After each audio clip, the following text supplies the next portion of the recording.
மூத்த பிள்ளை நவசக்தி எல்லாம் கொண்டு வந்த பிள்ளை தாய் தந்தை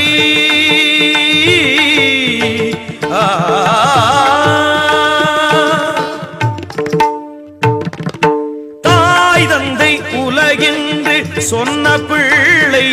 அந்த தத்துவம் நிலைத்திட செய்த பிள்ளை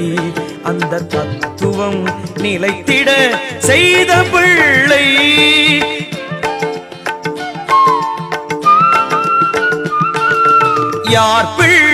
யார் பிள்ளை என்ற போது பிள்ளையார் என்று பெயர் கொண்டு வந்த பிள்ளை